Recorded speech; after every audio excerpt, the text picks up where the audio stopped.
Right, so yan mga lods, bali ang gagawin po natin mga lods, itong microwave po mga lodi, yung magnetron niya mga lods, yan tatanggalin po natin yung dulo niya dahil sunog po yan mga lods. Ayan.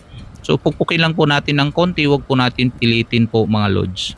Ayan, dapat po control lang po yung lakas dahil nababali lang po ito mga lods.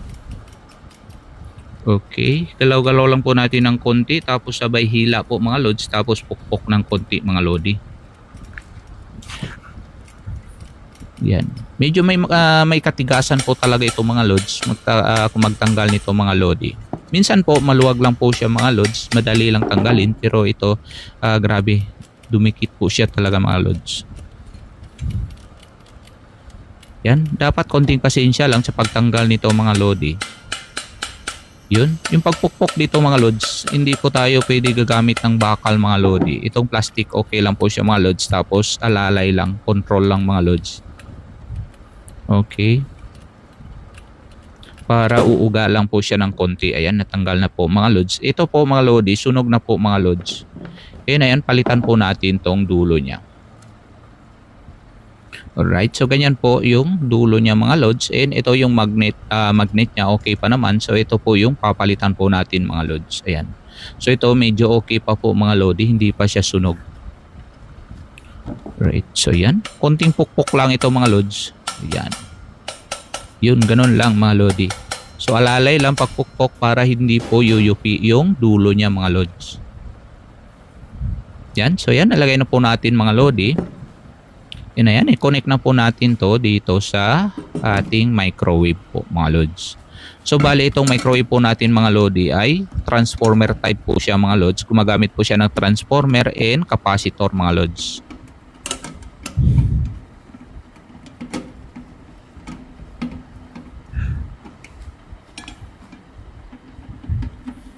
Right, so higpitin lang po natin yung yung kanyang tatlong screw lang to mga lods, hindi po kagaya ng inverter mga lods, apat yung screw.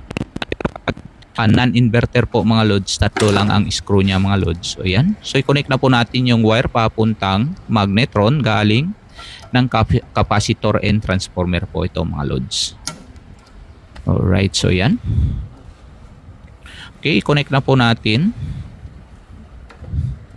Okay, so yan. Check lang po yung iba. Alright, so yan.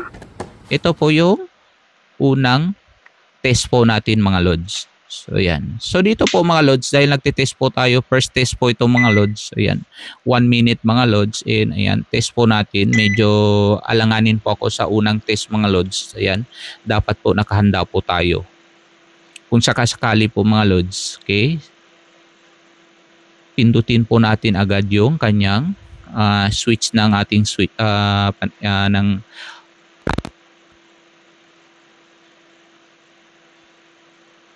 mga lods, and gawin po natin yung second test po mga lods. So 1 minute lang bawat test mga lods para hindi po tayo sobra sa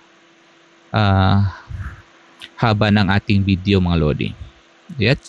So hintayin lang po natin mga lods.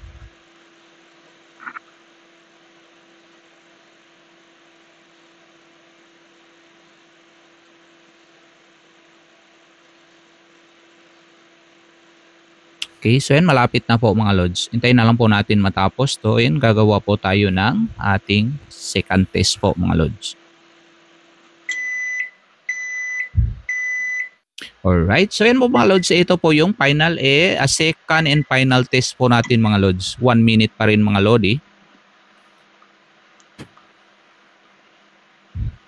Alright, so yan pa bago po matapos yung ating video mga lods, para sa mga hindi pa po nakapag-subscribe po, subscribe na lang po at pindutin yung notification bell sa baba po para lagi kayo updated sa mga susunod na video na ina-upload ko.